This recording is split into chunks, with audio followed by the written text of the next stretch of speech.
I'm about to be seemingly made an example of is not great.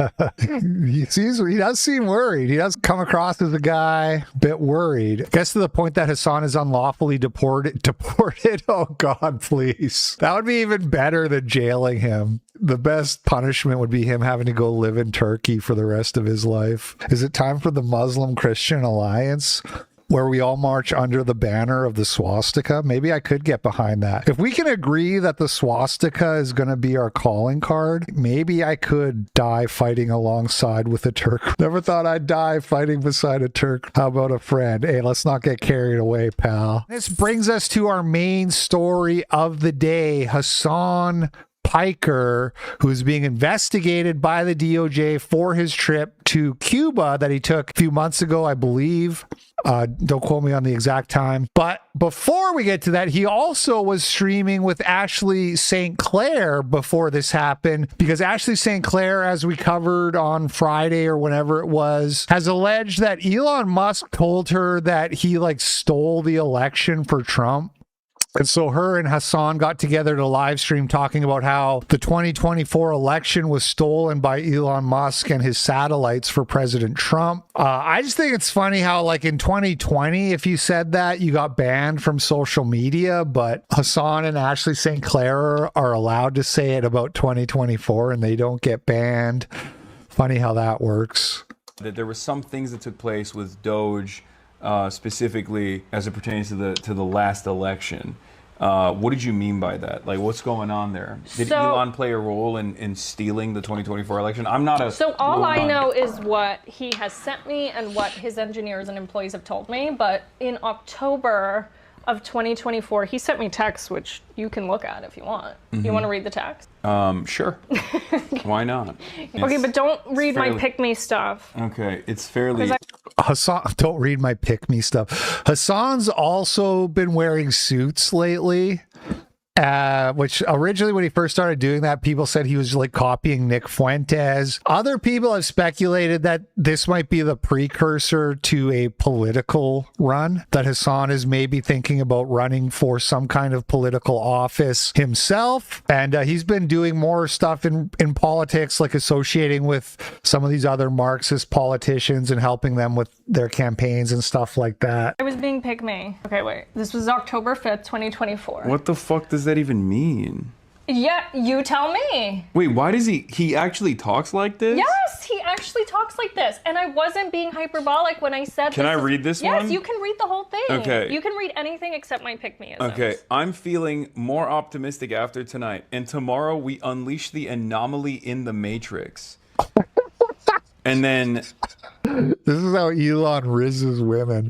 Tomorrow we unleash the anomaly in the Matrix. This is not something on the chessboard, so they will be quite surprised. In air quotes, lasers from space. What? And you made a joke.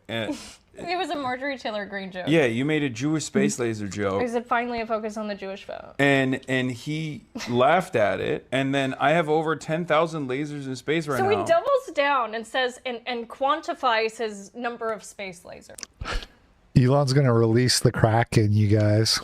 Mm-hmm. I'm reading your pick-me text messages back. But I was like, I don't want to be deposed. Oh God, you literally sound like him. Stop. You changed the way you talk. I told you I was so pick-me. I was so pick-me. I'm so pick-me. This is what Jews do. But by the way, yes, she is, and that's what they do. They camouflage themselves by speaking like the host. Speaking like the host that they are parasitically attaching themselves to. Hasan's going, wow, you started talking just like him. And she's like, yeah, I was being pick-me. And it's like, no, that's the camouflage that her kind does. You're using the terminology. It was so bad. Don't even. That's crazy. Don't. I was so pick-me. It's it makes me want to throw up and die. Simulation. Stop. Badass sci-fi drama. Stop it.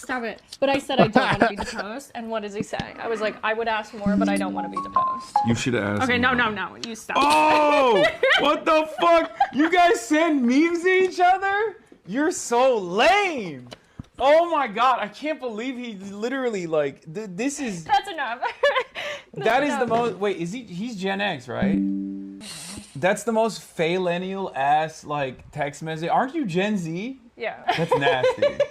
That was way worse than you trying to talk like him in your text messages. That is like sending like epic memes. Wow. Wow. I want to die.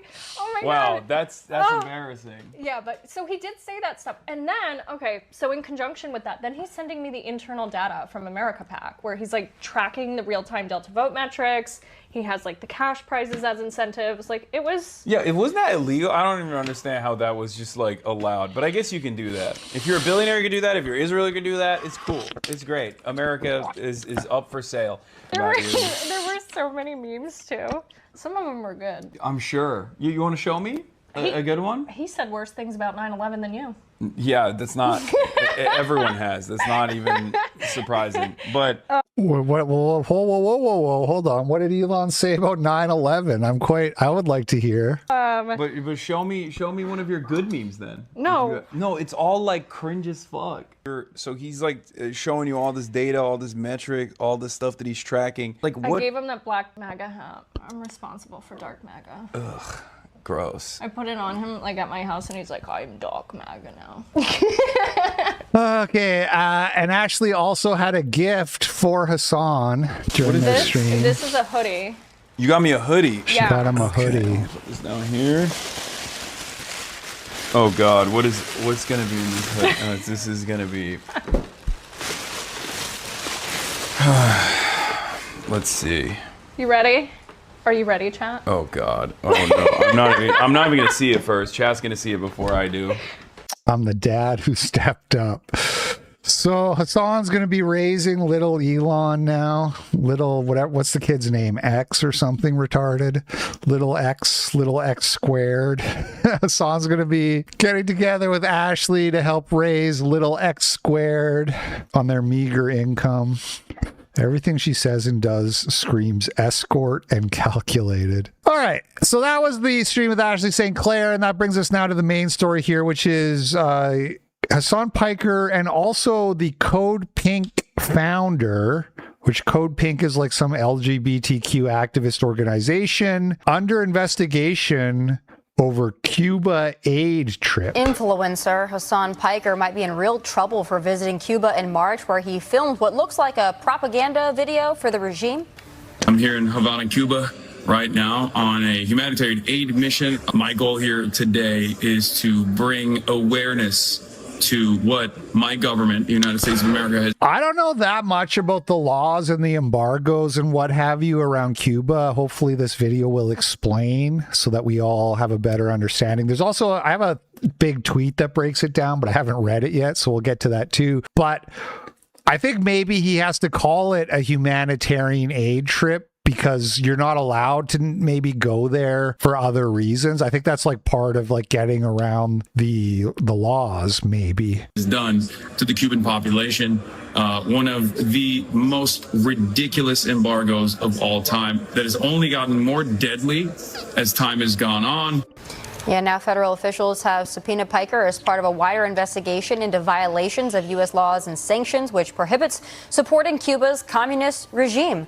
Piker responded today saying it's, quote, not great and BS. God, I thought this was going to actually break it down, not be a video made by AI. Hasan Piker investigation. Clear up some of the misconceptions or misnomers about this whole thing with Hasan Piker. This is not about speech. It's about his actions. Can you please read my audience in on exactly what this is about? Yeah, absolutely. Yeah, so Tommy, this is absolutely not about free speech, although that is the position that Hasan Piker is quickly pivoting to try to create as his defense. This is not about revolutionary tourism, although there was a lot of that happening. This is an investigation by an office that most people don't want to ever have cross their path. It's called Treasury Department's Office of Foreign Assets Control.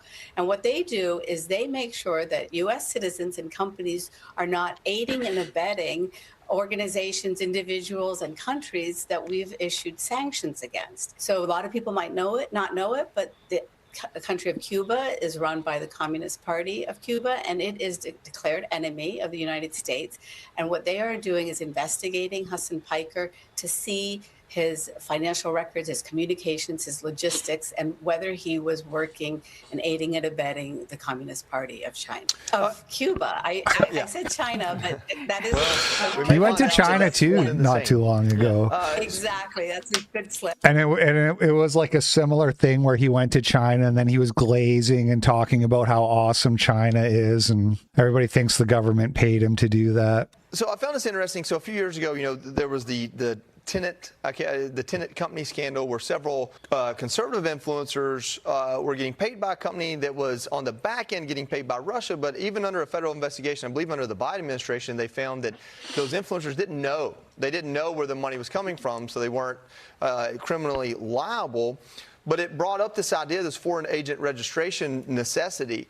Is there specific legislation for Cuba and kind of adversaries, or is this really just under that guise of the foreign agent registration? In other words, if Hasan Piker took any type of payment for the propaganda, then he has to register as a foreign agent. Well, that's another law, but it could apply also in the activities that Hasan Piker's been involved in, because exactly like you said, there could be that you're violating the sanctions. So that's one set of laws. And then another one is that you could be doing influence peddling for a foreign nation. And that's this law where you have to register. So, I mentioned China, and one of the important aspects of this is that there is this tech tycoon named Neville Roy Singham living in China who has pumped $285 million into nonprofits, including one of the nonprofits that Hasan Piker accompanied called Code Pink. And the big question on that front is whether these nonprofits are acting as agents of malign foreign influence. Those are three words that I hope everyone will learn, because that is what you see on the streets of America then, when you see these protests that talk about fascism. And, Ro Khanna just talked about the Epstein class. Well, that is the propaganda language of that network. And that's that little flow that's happening now between these radicals. Yeah, Epstein. Okay, early life on this woman. Can we get an early life check on this lady right here? What's her name? So Epstein class is propaganda from countries like Cuba. Nobody actually thinks there's an Epstein class. Far left activists and very important Democratic politicians that are changing the landscape of rhetoric in America. Yeah. Is she Jewish? Azra Nomani. Indian American journalist and author, born in India to Muslim parents. Okay. They are for the worse. But this one is not about speech. This is about his activity. So we'll... Yeah, exactly. Epstein class is communist propaganda brought to you by people who don't just want to save the Jew, the international Jew. Wait and see what he's got going on there. Also, some issues with the dog collar that I don't like. Azra Nomani, thank you so much. And she had more to say, too. I made sure we had a picture of Kaya in our coverage, just because I know there's folks like you, Tommy, that are paying attention to this dog that Hasan Piker has sitting in the back of his live streams for hours on end. Yep. Well, if there's a dog story, I'm going to find it. Azra, and you find all the stories for us. You're an incredible investigative journalist, and we're so happy to have you. Thank you for all your hard work. Thanks, Azra. All right. Thank you so much, Kevin. He called you the goat yesterday, so take that. And close enough, yeah. Indians are like Jewish lapdogs, aren't they? That's true. Thank you. Well, Kevin, you are the goat. So this whole Hasan Piker thing. Yes. It's not just because you say you support the Cuban communist regime. It's much deeper than that. Absolutely. And when him and Code Pink went down there and they did their little display here, I can't find one Cuban American who thought that was flattering or that didn't find that grotesque. But his whole point here is that the American government is starving the Cuban people. It's not the communist regime that's been oppressing their people for decades now. But he could be in some real hot water here. He could be. And one of the more interesting parts of this investigation, and I hope everybody gets a chance to go check it out, Fox News Digital, is it really underscores the breadth of malign and foreign influence. It's not just what's happening out of Cuba, but also out of China, and also some actors in the Middle East. And you'll read more about that. And I really, in particular, want to encourage everybody to be skeptical. Wait, there's foreign subversion coming from the Middle East? When these groups pop up out of nowhere and you're wondering, how did they get all these people all of a sudden to rush toward one issue? Usually there's a reason behind it. Alicia? Yeah, and there are many groups. That was pretty low level analysis. I don't know what I expected from Fox News, but we do have, like I said, we have a better breakdown, I think. Visibly shaken Hasan Piker says it's not great for me that the feds are probing his foreign ties. Is not great. Okay? I mean, it's bullshit, but still not great that, you know, they're after your boy. They're up my ass. And I'll obviously get into it right now. I'll tell you all about it. But let me blast off real quick. We will free you, brother. Yeah, free me. Free me.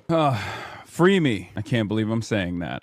But I'm you know, I'm about to be seemingly made an example of. Is not great.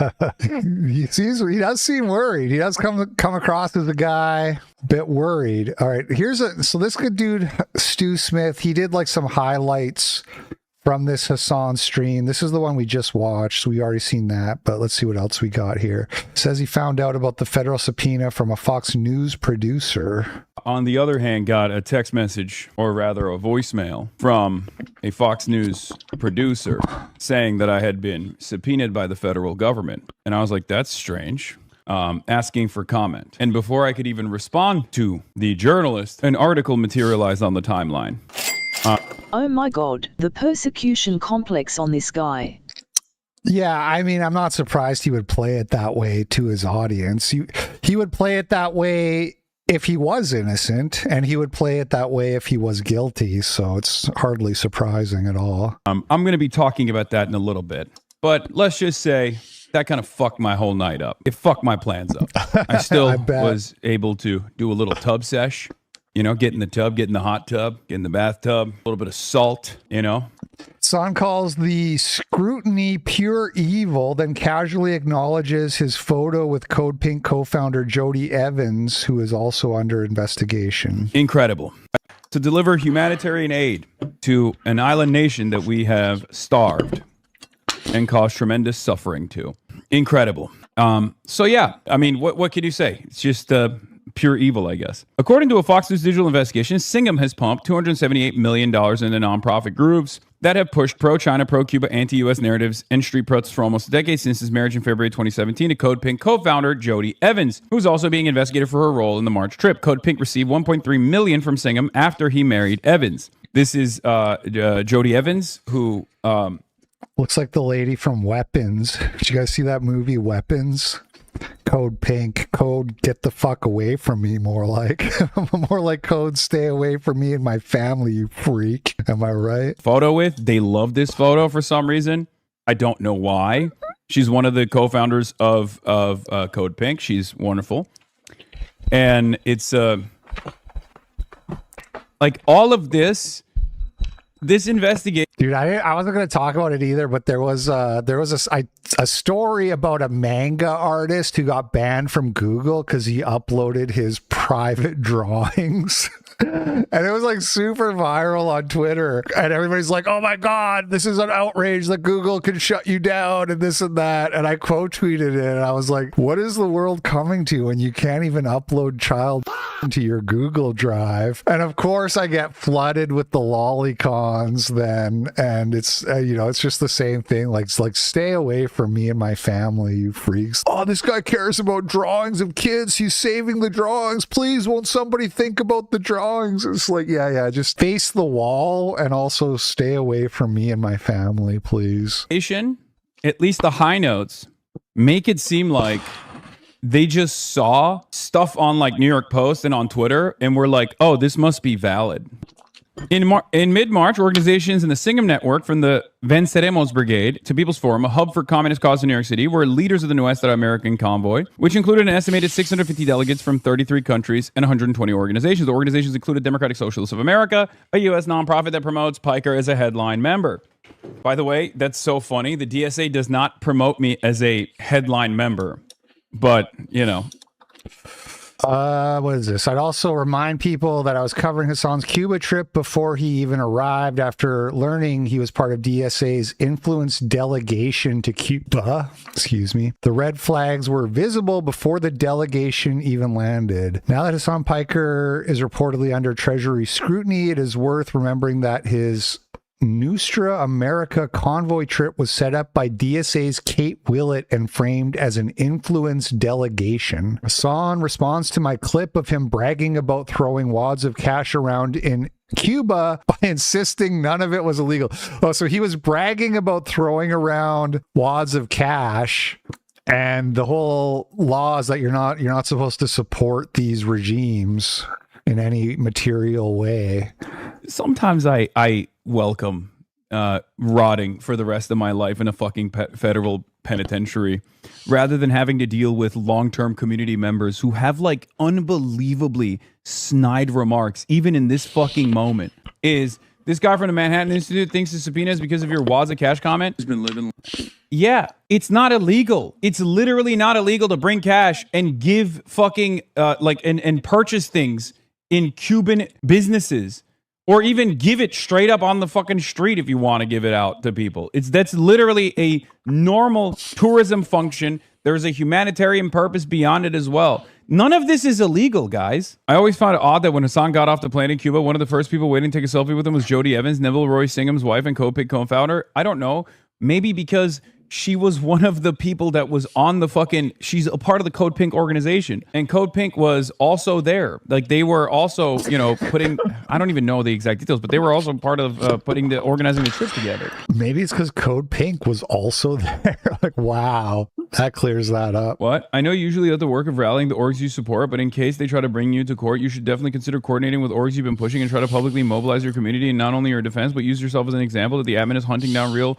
All right, okay. All right, good little thread there. Blue Sky. What's the mood on Blue Sky? They are losing it over Hasan being subpoenaed, cursing everyone from Trump to Asmongold. It's not complicated at all. It's all part of Trump's push to assault Cuba. He wants to do a Venezuela on Cuba, but doesn't want boots on the ground. Setting up Hasan Code Pink as a secret agent provocateurs is Trump hitting three foes with one stepping stone on the way to bombing or worse. Could be true, to be honest. I don't know why they think is effective in any way. The more they push, it only got to get worse. I guess to the point that Hasan is unlawfully deported. Oh God, please. That would be even better than jailing him. The best punishment would be him having to go live in Turkey for the rest of his life. Hasan Bad isn't going to stop Asmongold killing himself. Hasan Piker is a good egg. Midday Benjamin is an amazing lady. Fuck the USA government. Fuck you, Trump, you piece of shit. Fuck liberalism. Fuck conservatism. Fuck third way. Socialism will win in the end because socialism is the will of the people. What's Kyle Kalinske say? Hasan and Code Pink committed the unforgivable crime of bringing food and meds and diapers to a country we're illegally starving. 0 Epstein pedophiles arrested, but this fascist terrorist regime is making humanitarianism a crime, and so on and so forth. Political streamer Hutch points out how Twitch streamer Hasan Piker shades New York Mayor Zoran Mamdani in his initial statement regarding the subpoena. It is a way to silence dissent.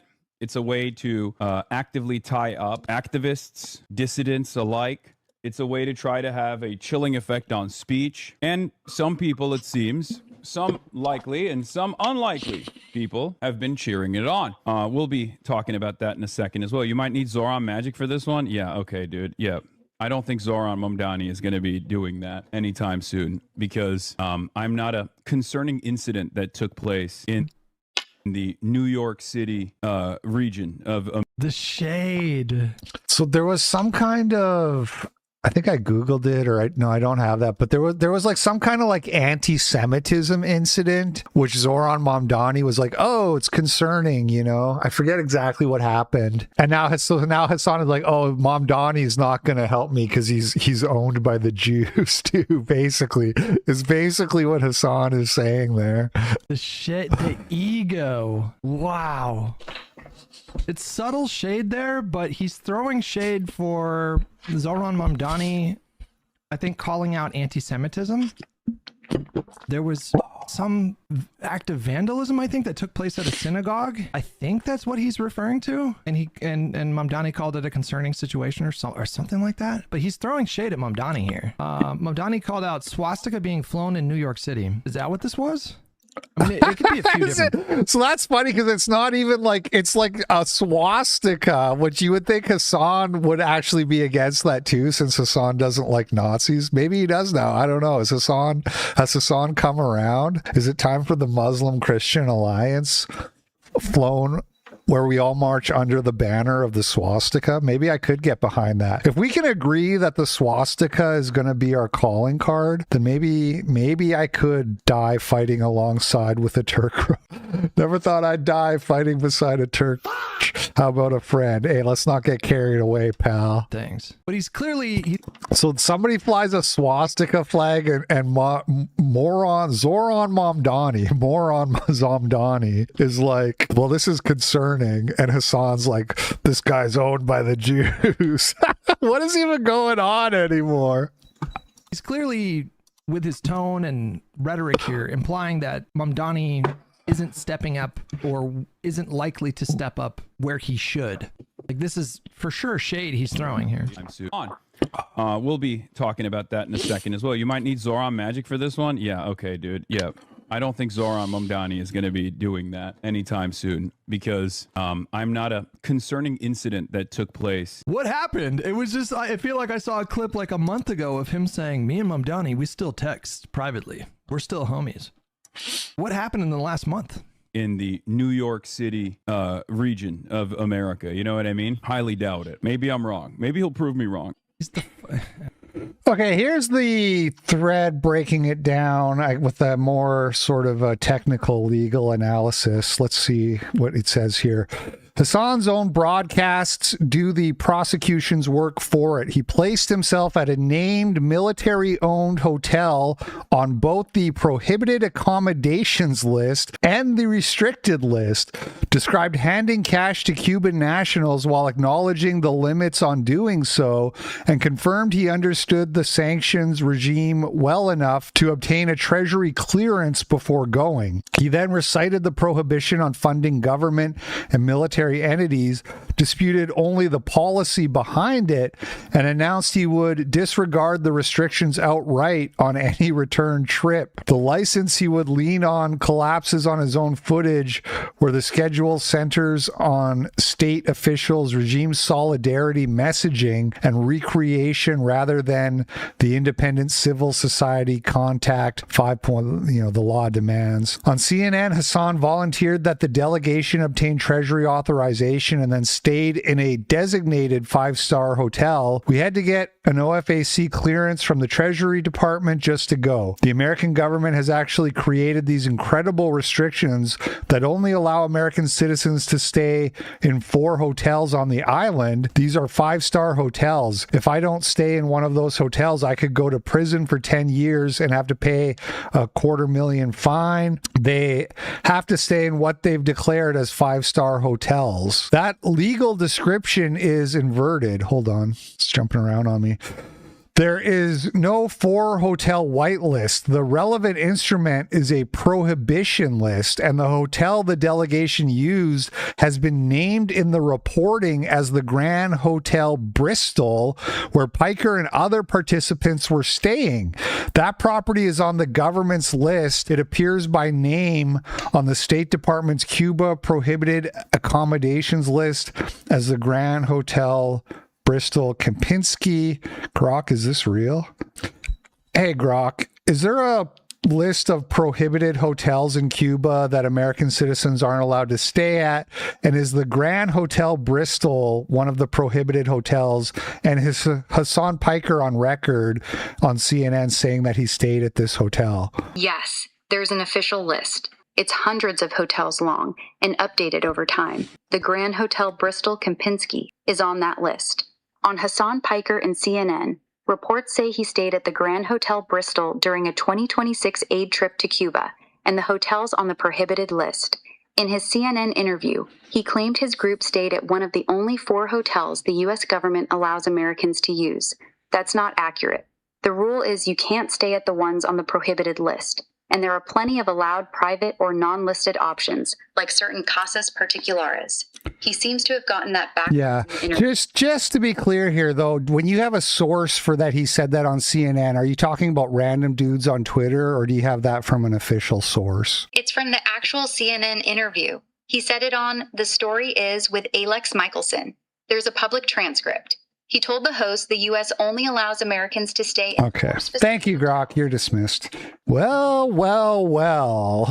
He's not off to a great start there, I gotta say. Okay, so can't pay for lodgings. This is like a long ass tweet, so we might gloss over some of it here a little bit.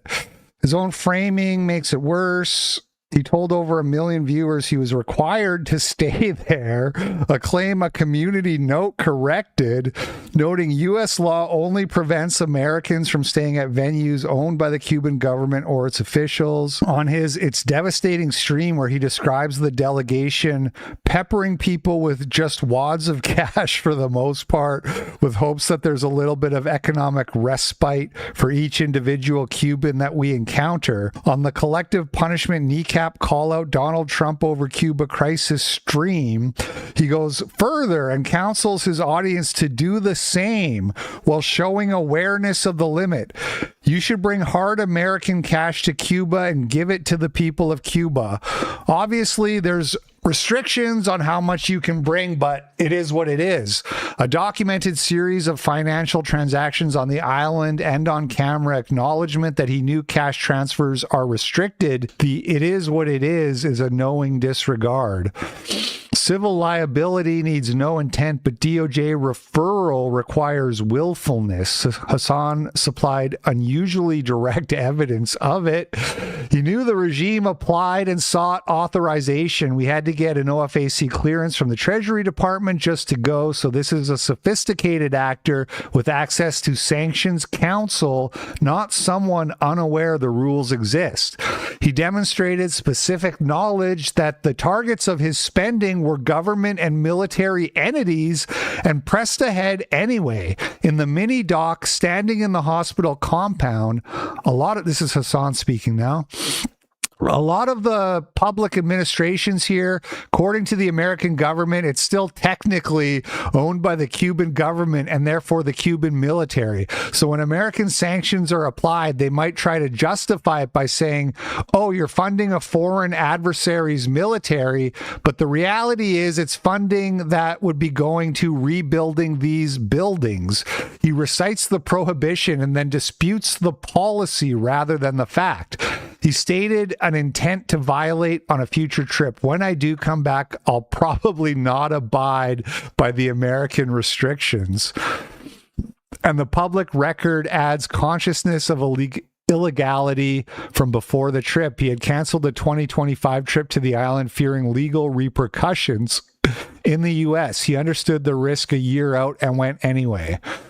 Some wonder whether the conduct fits the law, which requires a full-time schedule of activities that promote the Cuban people's independence from Cuban authorities and that involve independent civil society actors. His own footage points the other way on every prong. He spent his time with state actors, not independent civil society. By his own description, he conducted interviews with state hospital surgeon, state university scientists, and the director of international medical missions, and an hour-and-a-half sit down with the Cuban Vice Minister of Foreign Affairs, Carlos Fernandez de Casio. He also met Jody Evans of Code Pink and the Progressive International Delegation. These are government and government-aligned figures. The framing is solidarity with the authorities, not independence from them. The mini doc closes on the regime's revolutionary slogan, Patria o muerte venceremos, and on praise for Cubans who refuse to trade their sovereignty for a momentary relief. That is the opposite of the statutory purpose of this law 515. His schedule reads recreational in large part. Across the streams, he describes drinking at La Bodeguita del Medio, and a local establishment, attending the kneecap concert, planning to visit La Plaza de la Revolucion and everything, sampling cigars and Cuban coffee, and being photographed in what reporting valued as an outfit worth around $5,000, including Cartier glasses and rings. The full-time qualifying schedule requirement bars free time and recreation beyond what a full schedule allows, and the group qualifications bar means the delegation does not qualify just because some members might. He also had an organizing role rather than passive attendance.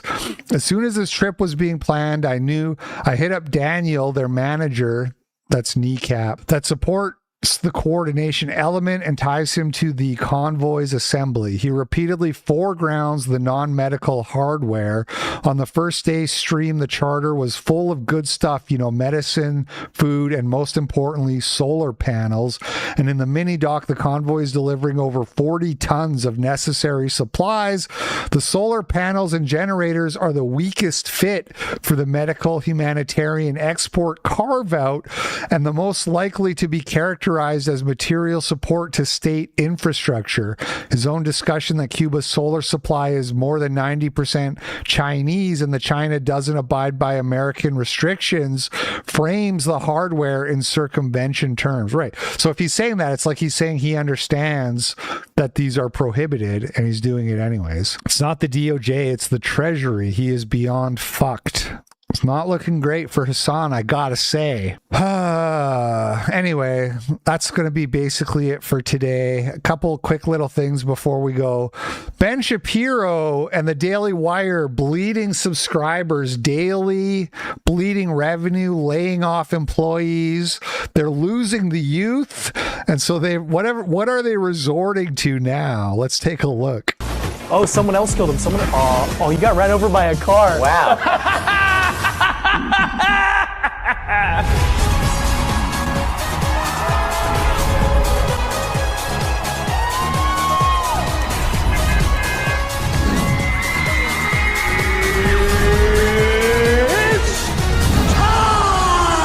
So you have to explain to me what this game is, why it exists, and everything. I know nothing about this other than I've... So I guess this guy's like a Fortnite streamer, Professor What's-His-Face. So everything's going well over at the Daily Wire. Things are going good over there. And finally, our last video before I call it a day today, Caleb Hammer asks this transgender guest how they paid for their boob job. The answer will blow your mind. You won't believe what they say. How much does your transition shit cost? Hormones? Yes, how much does it cost? Well, I just got back on Medicaid. Hormones, so but no, you got tits as well. Those were free. You did your Those nails, were free. Nails? Why? Because my body is priceless. No, how was it free? Oh, Colorado taxpayers. Yeah. Not federal, right? Just Colorado? I hope that, because I just wrote a $4 million check the other day to the IRS. If that's paying for literal titties. $4 million check to the IRS. I bet that feels bad. Although the fact that you're so rich, it probably is okay. The being rich part probably feels good. Do you think that's quarterly? Because that's how I do it. I pay my taxes quarterly. Do you think he pays $12 million a year in taxes? How much money do people like this make? Mine is usually about $4K. I send a $4,000 check every 3 months. That's currently what I'm doing. What are we doing? I have nothing wrong with trans, but why am I paying for people's boob jobs? Don't get me wrong. I don't think it should happen either, but I did abuse the system. Because why would I pay for it if I can get it for free? The government, the taxpayers paid for your tits? I mean, I pay taxes too, so no, you're not a net contributor. No, we just sent you $4,000 back. Especially with... We just sent you $4,000 back.